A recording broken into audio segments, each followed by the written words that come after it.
America, Israel बार बार ये बात कह रहे हैं कि ईरान के पास परमाणु नहीं होगा,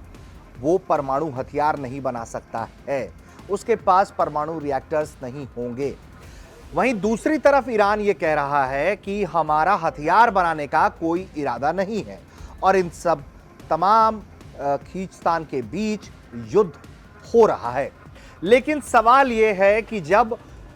ईरान के पास न्यूक्लियर नहीं होगा तो वो न्यूक्लियर कहां लेकर जाया जाएगा। यानी कि एक तरीके से देखा जाए तो अमेरिका जब कार्रवाई करेगा कि ईरान से वो पूरी तरह से न्यूक्लियर को वाइप आउट कर दे, तो वो न्यूक्लियर प्रोडक्ट्स जो हैं वो कहां भेजे जाएंगे, वो कौन सा देश होगा। इंडिया के लिए एक चिंता की ये खबर है, इसे हम डिकोड करने की कोशिश कर रहे हैं इशारों ही इशारों में, क्योंकि एक तरफ ये तनाव है और दूसरी तरफ ईरान का एक पड़ोसी मुल्क है जो परमाणु पावर युक्त है, नाम पाकिस्तान है और वहां की सरकार भले ही सिविलियन बॉडी के द्वारा चुनी गई है, लेकिन अमेरिकी राष्ट्रपति डोनाल्ड ट्रंप जब पाकिस्तान के प्रतिनिधि से मिलने का फैसला करते हैं तो वहां के field marshal army chief general Asim Munir से मुलाकात करते हैं। साफ संकेत है अमेरिका का और ट्रंप का कि वो ये समझते हैं कि पाकिस्तान में पावर किसके पास है। तो ये जब युद्ध चल रहा है वैसे वक्त में ये जो तमाम चीज़ों की बैठकें हुई हैं उसके पीछे का गेम इस वीडियो में हम आपके लिए डिकोड करेंगे। तो पहले ये मुलाकात हुई है तो सवाल यह है कि क्या पाकिस्तान ने अमेरिका से दोस्ती करने के लिए और ईरान को कॉम्प्रोमाइज कर लिया है और इजराइल को लेकर अपनी जो तीखी नीति रही है, जो उसे ना मानने की नीति रही है, उसमें भले कोई ना बदलाव करे, लेकिन क्या उसने कुछ अहम क्रेडेंशियल्स ईरान से जुड़े हुए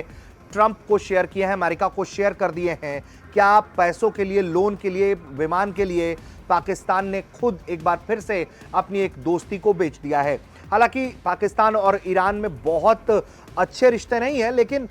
रिश्ते ठीक ठाक हैं। इस्लामिक देश होने के कारण दोनों का एक दूसरे के प्रति झुकाव भी रहा है। हालांकि कंपटीशन की बात यह रही है कि दोनों ही देश जो हैं वो परमाणु की रेस में है। पाकिस्तान के पास परमाणु हथियार है और ईरान के पास बनाने की उसकी जो जद्दोजहद वो जारी है। तो एक तरीके से कंपटीटर्स हैं। तो ट्रंप मुलाकात करते हैं और मुलाकात के बाद अब देखिए दुनिया में कुल जो हैं वो 9 देशों के पास रिकॉग्नाइज्ड और नॉन रिकॉग्नाइज्ड तरीके से न्यूक्लियर वेपन्स हैं। नॉन रिकॉग्नाइज्ड में अगर हम बात करते हैं तो नॉर्थ कोरिया,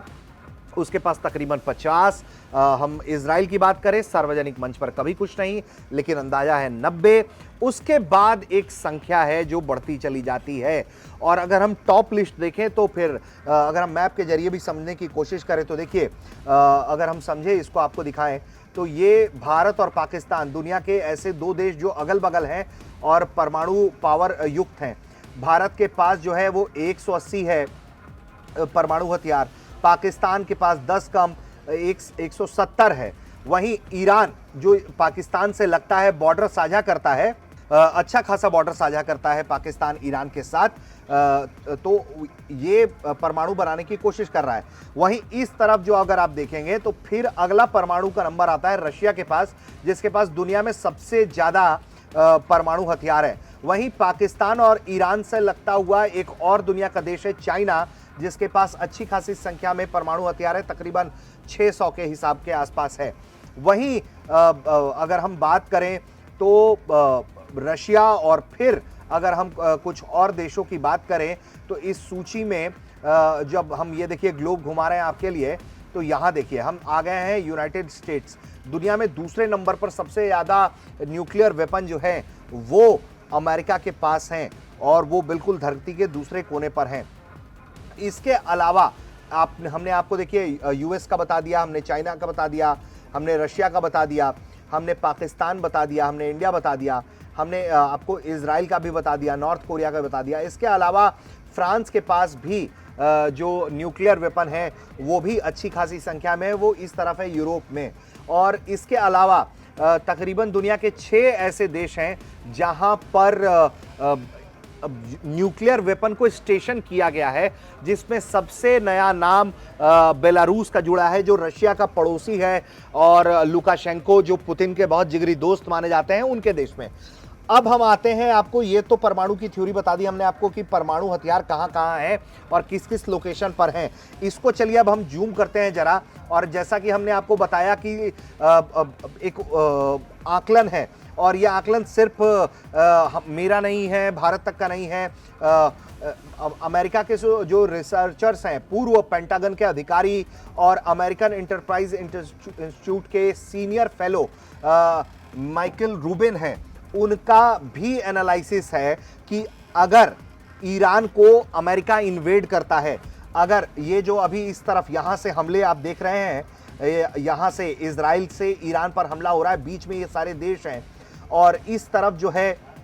चूंकि किसी भी गल्फ नेशन के पास, इस तरफ अगर हम देखें तो यूएई, ओमान, सऊदी, इन लोगों के पास नहीं है कोई परमाणु हथियार, और अमेरिका बिल्कुल नहीं चाहेगा कि किसी गल्फ नेशन के अंदर उसका परमाणु कुछ पहुंचे। जैसे इराक, सीरिया बहुत अच्छे हालात में नहीं है, जॉर्डन है, फिर और उस तरफ लेबनान है, और फिर बिल्कुल समुंदर से लगता हुआ हमारे सामने इजराइल है। और इजराइल और ईरान में ये जो झगड़ा चल रहा है, जिसके बाद माना जा रहा है कि अमेरिका कूदेगा जंग में। तो अमेरिका अगर जंग में कूदता है और फिर ईरान के न्यूक्लियर्स को, जो प्रोडक्ट्स हैं, उसके जो पदार्थ हैं जो हथियार बनाने में इस्तेमाल किए जा सकते हैं, या उसके पहले प्रोसेसिंग का जितना भी कुछ सामान है, तो वो ईरान से निकलकर कहाँ जाएगा। तो तमाम रिसर्चर्स, एक्सपर्ट्स जो हैं मान रहे हैं कि ये जो मुनीर और ट्रंप की मुलाकात हुई है, वो इस प्लान को लेकर भी ये मुलाकात हो सकती है, जहां ईरान से निकालकर परमाणु जो है वो पाकिस्तान पहुंचाया जा सकता है, और इसका कंट्रोल अमेरिका अपने पास रखेगा। लेकिन ये एक आकलन है, जो रिसर्चर्स हैं उनका क्या कहना है, आपको जरा हम ये भी सुनवा देते हैं। If Iran's nuclear program is going to be eradicated, it may take infiltration of US forces, special forces, and we may be gaining permission for that.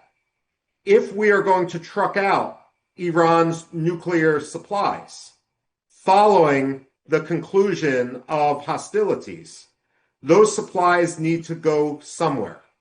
And so perhaps there's some discussion that Pakistan could receive those supplies. Again, what sounds good in a situation room or a foreign ministry boardroom, conference room, doesn't necessarily make sense in reality. There is no way that Pakistan should be paid for cooperation or should be the recipient of any Iranian nuclear enriched material. तो ये परिस्थिति है, एक तरह से देखा जाए तो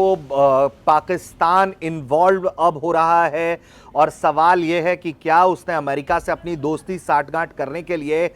ईरान कॉम्प्रोमाइज़ कर दिया है उसके army chief field marshal Asim Munir ने, सिर्फ एक लंच प्लेट के लिए। ये सबसे बड़ा सवाल है, और इस्लामिक दुनिया को भी ये सोचना पड़ेगा कि वो पाकिस्तान को कितना ट्रस्ट कर सकते हैं। वहीं दूसरी तरफ आपको ये भी सोचना पड़ेगा, भारत को भी, कि क्या पाकिस्तान को इस वक्त इस तरह के प्रोडक्ट्स मुहैया कराए जाने चाहिए, क्या ईरान को लेकर क्रेडेंशियल्स सौंपने को लेकर या किसी तरीके का कॉम्प्रोमाइज को लेकर, क्या ये रिवार्ड के तौर पर देखा जा सकता है कि यूरेनियम प्रोडक्ट्स जो हैं वो अमेरिका निकाल कर ईरान से इन्वेड करता है, अगर तो इन दैट केस पाकिस्तान पहुंचा दे, पाकिस्तान के पास स्टेशन कर दे, क्योंकि पाकिस्तान न्यूक्लियर युक्त जगह है, तो वहाँ फैसिलिटीज़ बनी हुई हैं, वहाँ रखा जा सकता है। तो भारत के लिए चिंता की बात है, पाकिस्तान ने क्या ईरान को के नाम पर कॉम्प्रोमाइज़ कर लिया यूएस से। तो ये तमाम स्थिति परिस्थिति ऐसे वक्त में है जब माना यह जा रहा है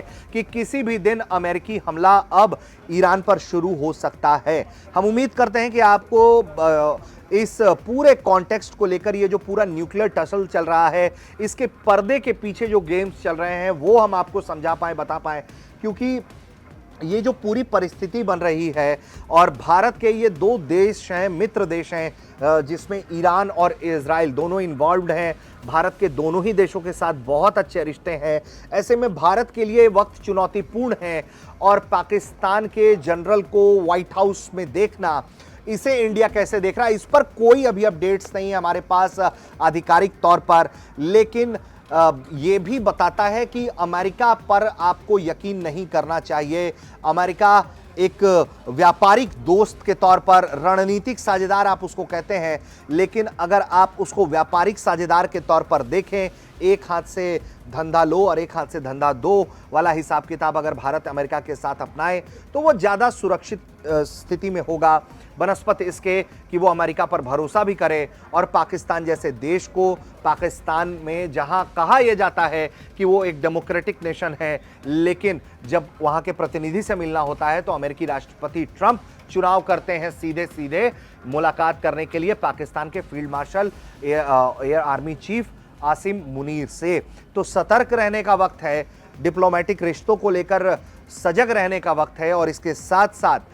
अमेरिका का ये मूवमेंट, पाकिस्तान का ये मूवमेंट भारत के लिए क्या कितना खतरा लेकर आएगा, क्या इस्लामिक दुनिया में कोई और उथल पुथल होगी, ये सब देखने का वक्त है और इस पर नजरें लगातार भारत तक की बनी हुई हैं। कैमरे के पीछे हमारे साथी थे ऋषिपाल और आप देख रहे थे भारत तक।